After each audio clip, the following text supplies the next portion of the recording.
Good morning, नमस्कार। निर्देशांक ज्यामिति, इंग्लिश में इसको कोऑर्डिनेट ज्योमेट्री बोलते हैं। ये प्रश्न जो हमने लिया है कक्षा 10वीं से, क्लास 10th।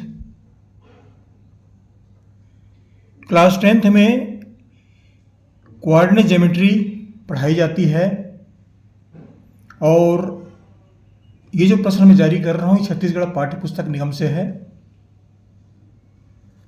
वहाँ के विद्यार्थी पढ़ते हैं इन प्रश्नों को।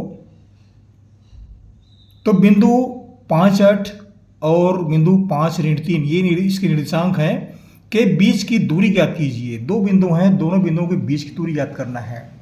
इस वीडियो से प्रारंभ करूँ इससे पहले कुछ कहना चाह रहा हूँ। आप जहाँ से पढ़ रहे हैं कमेंट्स कीजिएगा, लिखिएगा, बताइएगा कि आपके वीडियो कैसे लगे, हमें आपको कैसे लगे, और हमारे चैनल को भी सब्सक्राइब कर दीजिएगा।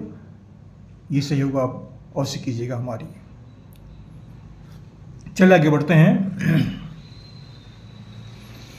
प्रश्न है बिंदुओं 5, 8 और 5 ऋण 3 के बीच की दूरी ज्ञात कीजिए। दूरी निकालना है। दो बिंदु हैं, इसे हमको क्या दिया गया है, दो बिंदु हैं, इसके निर्देशांक दिए गए हैं। इसको मान लो हम बिंदु P मानते हैं।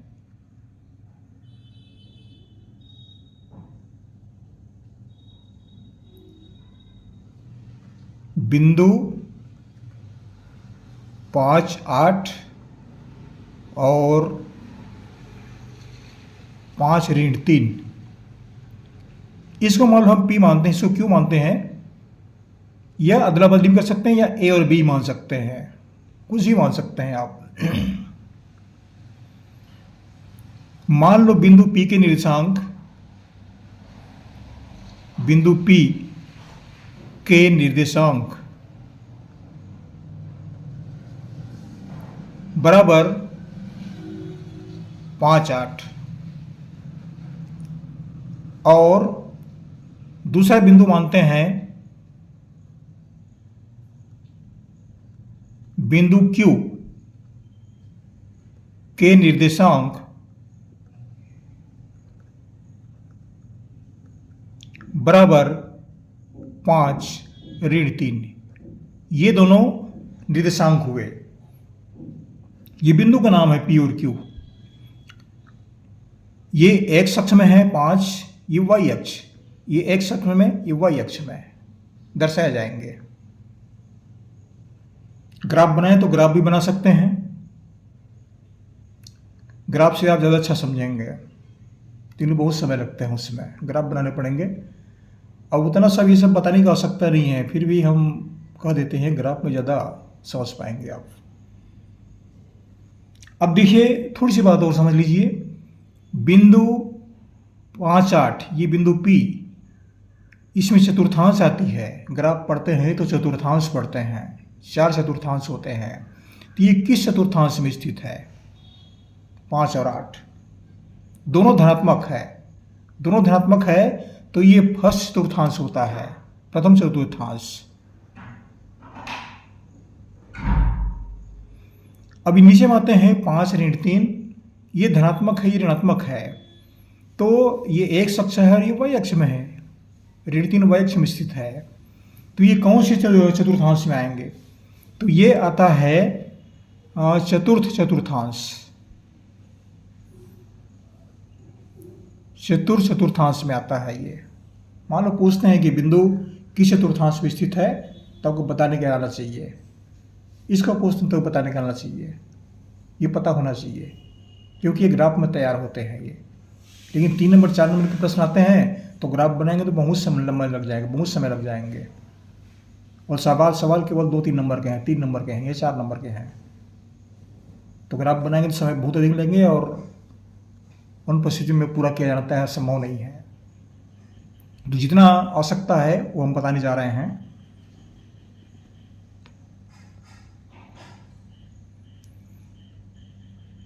तो यहां पर ये सूत्र आप याद कर लीजिए। बिंदु P और बिंदु Q के बीच की दूरी बीच की दूरी, डिफरेंस, अंतर, ये बराबर होता है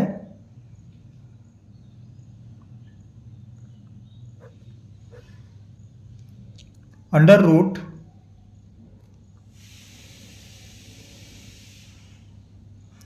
x2 माइनस x1 स्क्वायर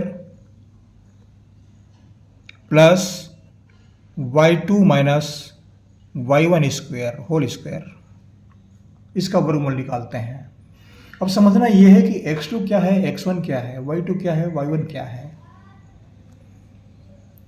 ये x1 y1 x2 y2, ये अल्टी पल्टी मार सकते हैं, बदल सकते हैं आप, दूरी उतना ही निकलेगा।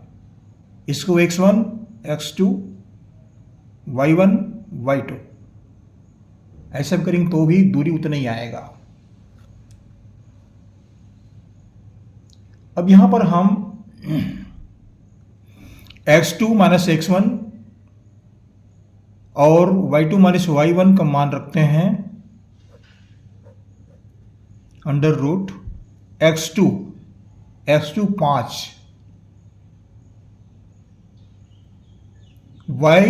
x1 ये 5, दोनों 5 5 है square plus y2 minus 3 minus y1 ये y1 है माइनस 8 का होल स्क्वायर। ये मान निकल गए। अब x2 x1 y2 y1 हमने लिख लिया। 5 से 5 घटा दीजिए, 0, 0 का वर्ग 0 ही आता है। ऋण 3 ऋण 8 दोनों ऋणात्मक हैं, ऋण जुड़ जाते हैं। ये जोड़ने की विधि 7वीं 8वीं में बताए जाते हैं कैसे किए जाते हैं, ये इसका विस्तार नहीं करना पड़ेगा, तो आप जानते हैं हम ये मान के चल रहे हैं। ऋण 11 का वर्ग बराबर 0 का वर्ग 0 है, इसको लिखने का आवश्यकता नहीं है। 0 को कितने बार गुणा करें 0 ही आएगा। अब इसका मान ऋण 11 गुणित ऋण 11 ये हो जाएगा 121, ऋण ऋण धन हो जाएगा और 11 ग्राम 121 का वर्गमूल। 121 का वर्गमूल तो सरल विधि बता रहा हूं मैं। वर्गमूल के लिए कोई भी 2 संख्या आता है वर्गमूल चिन्ह के अंदर, तो एक संख्या जो बाहर निकल जाता है वर्गमूल चिन्ह हट जाता है। 10 दाम 100 तो 100 का वर्गमूल 10, 8 8 64 तो 64 का वर्गमूल 8, 7 7 49 तो 7 का वर्गमूल 7। वही संख्या अगर 2 बार है तो वर्गमूल चिन्ह हट जाता है और 1 बार आता है। घनमूल में 3 संख्या की जोड़ी बनाई जाती है, वर्गमूल में 2 संख्या की जोड़ी बनती है। तो ये होता है 121 बराबर 11 गुणित 11, 11 11 में 121। यहाँ पर 2 संख्याएं बन गए और 2 संख्या की जोड़ी बन गई। 2 संख्या की जोड़ी बन गई तो वर्गमूल में चिन्ह वहां पर हट जाते हैं।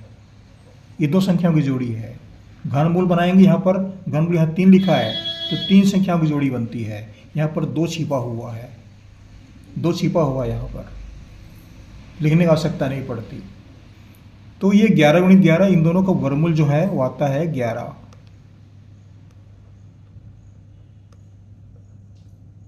एक ही बार लिखेंगे, यहाँ 2 बार है तो वर्गमूल चिन्ह हट जाएगा तो 1 बार लिखेंगे।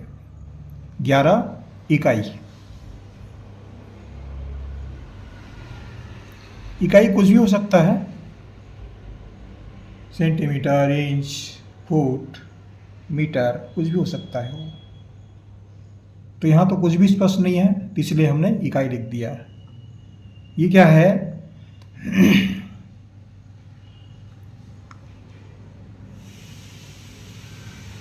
दो बिंदुओं के बीच की दूरी, बिंदु P और Q के बीच दूरी।